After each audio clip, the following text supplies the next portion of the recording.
Hello friends, welcome to lucky Reddy stories.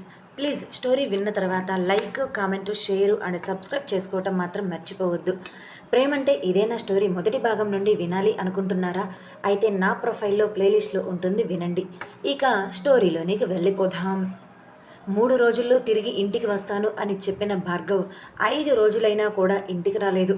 తను వెళ్ళిన case complete కాకపోవటంతో రాలేకపోయాడు. తను రాకపోయినా కూడా ప్రతిరోజు ఫోన్ చేసి ఇంటిలో ఉన్న అందరితో మాట్లాడుతూనే ఉంటాడు. అక్కడ ఈ విషయాలు, ఇక్కడ విషయాలు ఇద్దరు షేర్ చేసుకుంటూనే ఉంటారు. అప్పటికి భార్గవ్ రాక 5 రోజులు అవ్వటంతో భార్గవి, ఇంకా ఎన్ని రోజులు అక్కడే ఉంటావు?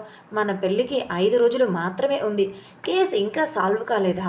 నువ్వు త్వరగానే కంప్లీట్ చేస్తావు కదా, ఎందుకని ఇలా కేసు సాల్వ్ అవ్వలేదు అని అడిగింది. ఈ కేసేంటో చిక్కుముడిగా ఉంది. ఒక్కొక్కటి విప్పుతూ ఉంటే మరొకటి ముడిపడుతూ ఉంది. నాకే చాలా ఛాలెంజింగ్గా అనిపిస్తుంది.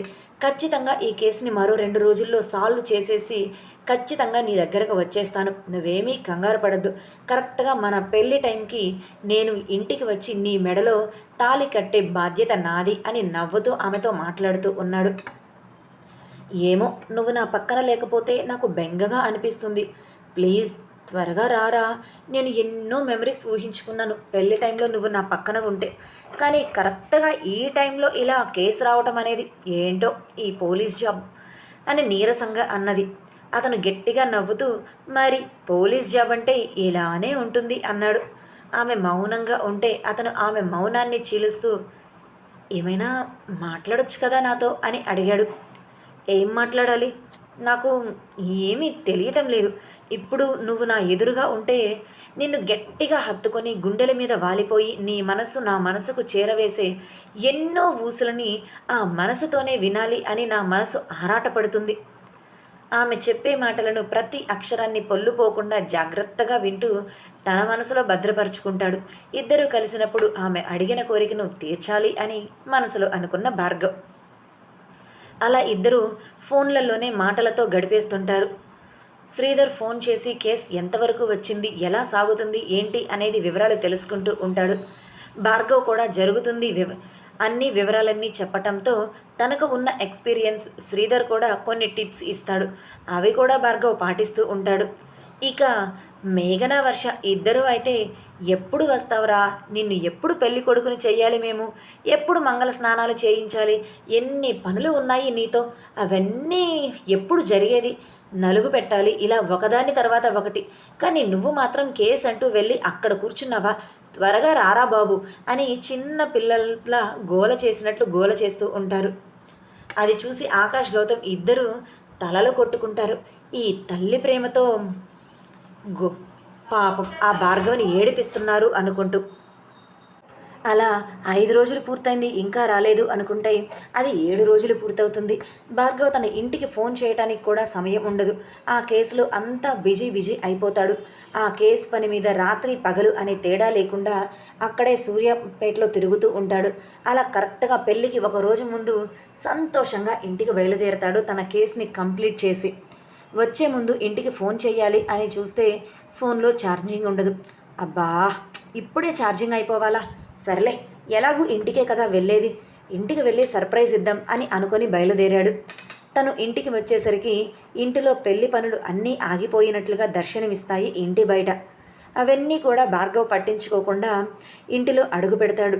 అమ్మా, నాన్న, నేను వచ్చేశాను, ఇక మీరు నాతో ఏ పనులు చేయించాలో చేయించుకోండి, నేను రెడీగా ఉన్నాను అంటూ సంతోషంగా మాట్లాడతాడు. అందరూ కూడా చాలా డల్గా కూర్చొని ఉంటారు. మేఘన, వర్ష ఇద్దరూ ఏడుస్తూ కనిపిస్తారు. అది గమనించిన భార్గవ్కి ఏమైందో ఏంటో ఏమీ అర్థం కాదు. అలా అందరినీ ఒక్క క్షణం గమనిస్తాడు. అందరి ఫేసుల్లోనూ బాధే కనిపిస్తుంది.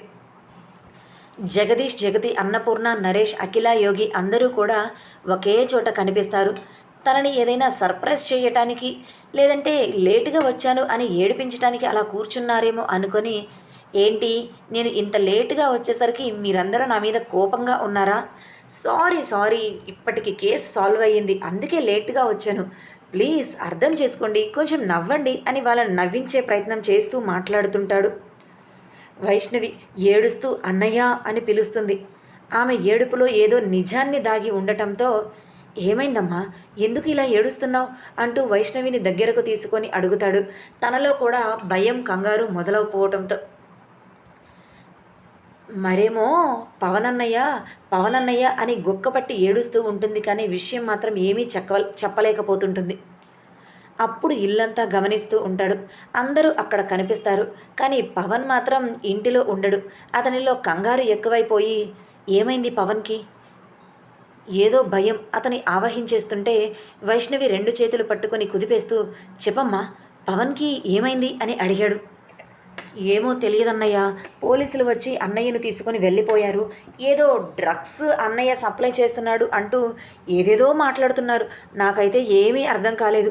నువ్వే ఏదో ఒకటి చెయ్యన్నయ్యా అని ఏడుస్తూ గట్టిగా భార్గవిని హత్తుకుంటుంది. వాట్, ఏం మాట్లాడుతున్నావు? పోలీసులు పవన్ని తీసుకొని వెళ్ళటం ఏంటి?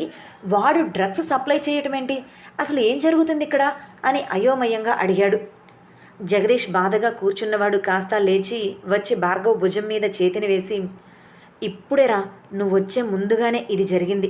వాడు పెళ్లిలో హ్యాపీగా తిరుగుతూ ఉంటే ఒక్కసారిగా పోలీసులు వచ్చారు. మేఘన వర్ష ఇద్దరూ అయితే భార్గవ్ దగ్గరకు వచ్చి ఏడుస్తూ నా కొడుకు ఏ తప్పు చెయ్యలేదు అని పోలీసులకు ఎంత చెప్తున్నా వినలేదురా.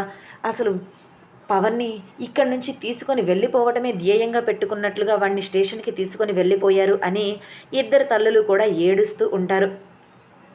భార్గవ్ వాళ్ళిద్దరినీ దగ్గరకు తీసుకొని అమ్మా, మీరేడవద్దు, అసలు ఏం జరిగిందో చెప్పండి అని తెలుసుకొని పవన్ని బయటకు తీసుకొని వస్తాను కదా, మీరు ఇలా ఏడిస్తే నాకు ఏమీ ఆలోచన రావట్లేదు అని వాళ్ళ కన్నీళ్లను తుడుస్తాడు.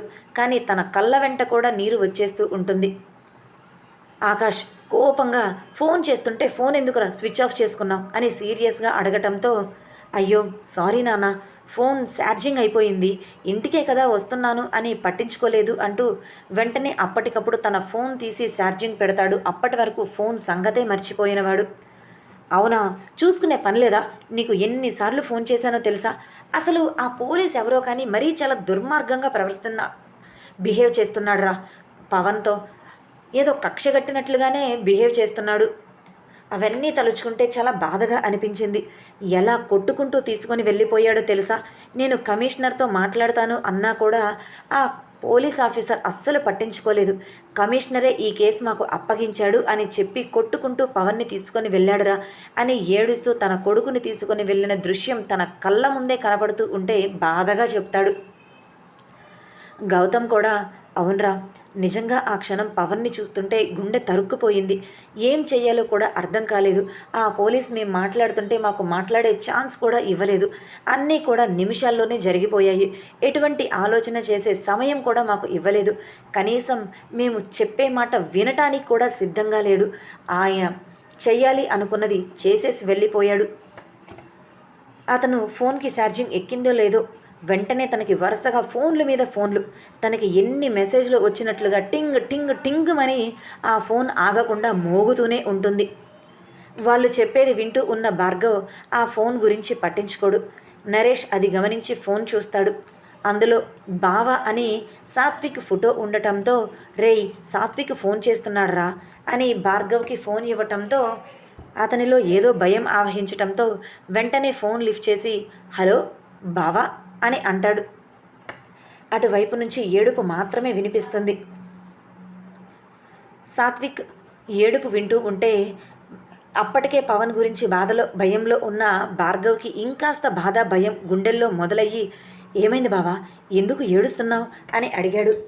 భార్గవ్ నోటి వెంట బావా ఎందుకు ఏడుస్తున్నావు అన్నమాట విన్న వెంటనే కుటుంబ సభ్యులందరూ కూడా ఏం జరిగిందో ఏంటో అని భార్గవ్ దగ్గరకు చేరిపోతారు భయంగా.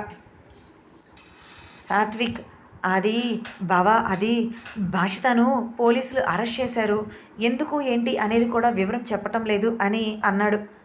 ఒక్కసారిగా అదిరిపడి ఏం మాట్లాడుతున్నావు బావా, భాషిదాని పోలీసులు అరెస్ట్ చేయటం ఏంటి, అసలు ఎందుకు అరెస్ట్ చేసి తీసుకొని వెళ్ళారు, ఏం జరిగింది అని అడిగాడు భార్గవ్. అది ఏమో నాకు తెలియదు బావా, నాకు ఒక ఆపరేషన్ ఉంటే ఇప్పుడే చేసి బయటకు వచ్చాను. అలా బయటకు వచ్చేసరికి ఇక్కడ ఉన్న నర్స్ అందరూ కూడా భాషితాన్ని పోలీసులు తీసుకుని వెళ్ళారు అని చెప్తుంటే విన్నాను. నాకు ఏం చెయ్యాలో తెలియక మామయ్య వాళ్ళకు ఫోన్ చేశాను. ఆ తర్వాత నీకే ఫోన్ చేస్తున్నాను. ముందు నీకు ఫోన్ చేస్తే స్విచ్ ఆఫ్ వచ్చింది. నాకు ఇప్పుడు ఏం చేయాలో కూడా అర్థం కావటం లేదు బావా. ఏం జరిగిందో కూడా ఇక్కడ క్లారిటీగా ఎవరు చెప్పటం లేదు. అసలు ఎలా బాధ్యతను బయటకు తీసుకొని రావాలో కూడా తెలియటం లేదు. నాకు ఇప్పుడు కాళ్ళు చేతులు ఆడటం లేదు అని అన్నాడు. మా డీన్ని భాషితాని పోలీసులు ఎందుకు అరెస్ట్ చేశారు అని అడిగితే తన వల్ల ఎవరో చనిపోయారు అని ఏదేదో పిచ్చి పిచ్చిగా మాట్లాడుతున్నాడు. అసలు క్లారిటీగా ఒక్క విషయం కూడా మా డీన్ కూడా చెప్పటం లేదు అని ఏడుస్తూ మాట్లాడుతుంటాడు. భార్గవ్కి ఏం చేయాలో అర్థం కాదు. ఒకవైపు తమ్ముడు, మరోవైపు చెల్లి, ఇద్దరిని పోలీసులు తీసుకొని వెళ్ళారు. తన తమ్ముడు చెల్లి ఎటువంటి తప్పు చేయలేదు అని తనకు తెలుసు. కానీ పోలీసులు ఎందుకు పగబట్టినట్లుగా అలా వాళ్ళిద్దరిని అరెస్ట్ చేశారు? అది కూడా కరెక్ట్గా నా పెళ్లి టైంలోనే అని ఆలోచిస్తూనే ఒక్కసారిగా కింద కూలిపోతాడు. ఇంట్లో ఉన్న అందరూ కూడా కంగారు పడిపోయి, ఏమైంది భార్గవ్, ఏం జరిగింది, ఎందుకు ఇలా పడిపోయావు అని అడగటంతో సాత్విక్ చెప్పిన విషయమే ఇక్కడ భార్గవ్ అందరికీ కూడా చెప్తాడు. ఇప్పటికే పవన్ గురించి బాధలో ఉన్న వాళ్ళకి కాస్త ఇంకా పుండె మీద కారం చల్లినట్లుగా అనిపిస్తుంది భాషిత అరెస్ట్ అయిన న్యూస్. అలా ఎలా అరెస్ట్ చేస్తారు? అయ్యో, ఇక్కడ పవన్కి ఇలా జరిగిందంటే భాషిత ఇంకా ఎంత బాధపడుతూ ఉంటుందో అని మేఘన, వర్ష ఇద్దరూ కూడా తల కొట్టుకుంటూ ఏడుస్తూ ఉంటారు తమ కూతురు కొడుకు కోసం. ఆకాష్, గౌతమ్ వాళ్ళందరూ కూడా వాళ్ళని ఓదార్చే ధ్యాస ఉండదు. వాళ్ళు కూడా అంతే బాధలో మునిగి ఉంటారు వాళ్ళ పిల్లల గురించే ఆలోచిస్తూ. అప్పుడే భార్గవ్కి మరొక ఫోన్ కాల్ వస్తుంది. ఆ ఫోన్లో చెప్పింది విని, వాట్, ఏం మాట్లాడుతున్నారు, నిజంగానే అలా ఉందా అక్కడ అని తనకు వస్తున్న కన్నీళ్ళని తుడుచుకొని స్పీడ్గా ఆ ఇంటి నుంచి బయటకు వచ్చేస్తాడు.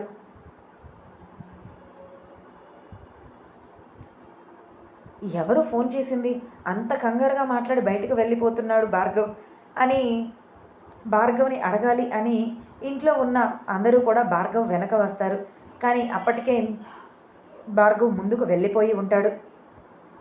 భార్గవ్ ఫోన్ పెట్టేసి, నాన్న, నాకు ఒక చిన్న అర్జెంట్ పని ఉంది, నేను వెంటనే వస్తాను, మీరు నా గురించి ఏమీ కంగారు పడద్దు, పవన్, భాషిత ఇద్దరిని విడిపించి తీసుకుని వచ్చే బాధ్యత నాది, నా మీద మీరు నమ్మకం ఉంచండి, వాళ్ళిద్దరూ మన ఇంటిలో రేపు ఉదయానికి ఉంటారు అని వాళ్ళకు చెప్పి తన బైక్ ఎక్కి ఎక్కడికో వెళ్ళిపోతాడు.